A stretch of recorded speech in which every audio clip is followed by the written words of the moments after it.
You got an article on my timeline this week that had the headline that said, "Exclusive, OnePlus is being dismantled." And I said, oh, that's big news. So I read the whole article. Turned out there is no exclusive information, and it was mostly just a bunch of speculation about why the brand might have to shut down at some point. And also it reads a lot like it was written by ChatGPT. I'm not even gonna link to it. But either way, it got me thinking a lot more about the arc of OnePlus. There is a pretty timeless video, it's like 8 years old now, from TechAltar about why enthusiast brands will always betray you. I will link that one below. It is crazy how evergreen that video is because so many companies keep following that arc of starting off as an enthusiast-focused company and then eventually turning. And the thing is, they don't all survive it. Like, many companies die on the leap from being a successful enthusiast company to hopefully someday becoming a mass appeal brand. Lots of them don't make it. You might remember Nextbit or Essential or even Asus, who had 2 different enthusiast hits. But OnePlus, well, OnePlus is still alive here in 2026. They've now done the whole arc from start to finish. And so they've sort of accidentally become the blueprint for survival as an enthusiast brand. And betrayal is a part of that blueprint. So let me explain. So, if there's one thing that we all know has been true forever, it's that breaking into the US smartphone market is basically impossible. Like, it's been this duopoly for as long as time has existed, it feels like. It's Samsung and Apple.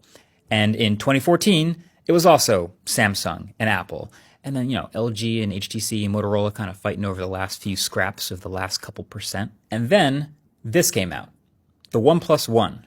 You remember this? Like, some of you were around for these good old days, but for those of you who are too young to remember, let me fill you in.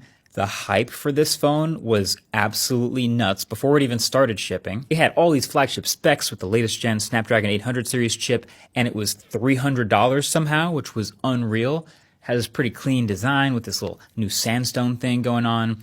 And then it had this clean software. It was running CyanogenMod. So this developer-friendly, clean, no bloatware experience. It was a breath of fresh air. They called it the flagship killer because why would anyone spend the $600-700 on the Apple or Samsung flagships anymore when you can get this? At least that's what the enthusiast mindset was. But of course, the enthusiast was also the only one who was going to find the OnePlus One, searching online for new smartphones and actually buying one. You needed an invite to buy one. They had this whole system.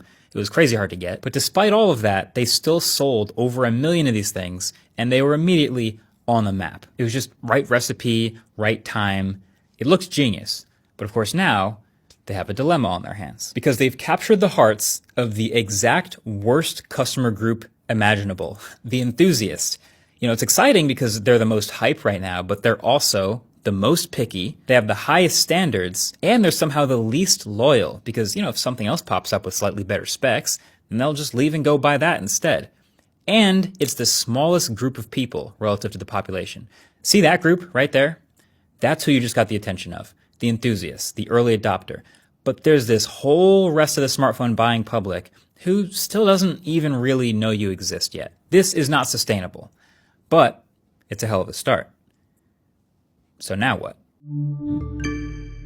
I've said many times, the second generation of anything tells you the most about it because that's where you see what the company learned and what they're going to do about it. And that's when you first see them pick a direction and start chasing something. So with the first OnePlus phone, they made a lot of choices, a lot of the right trade-offs to nail these things that enthusiasts were after. Like, they made the active choice to leave out things that other mainstream phones had, like an official IP rating, or even doing any advertising, because this would all save money that would be passed down to the end user. And tech heads, including me, we raved about this, we loved it, we ate it up. So with the OnePlus 2, you can almost see them being terrified not to mess this up. They kept a lot of the same stuff, same design.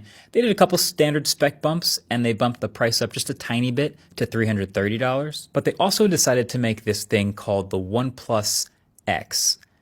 And it was a little weird. It was not a flagship phone. It was also not really an enthusiast phone. It was a $250 mid-range kind of designer type of phone. They had a special ceramic limited edition that they also made. The non-ceramic one, it was a good price. It just wasn't something that enthusiasts were really interested in at all. just a little wobble in their otherwise pretty focused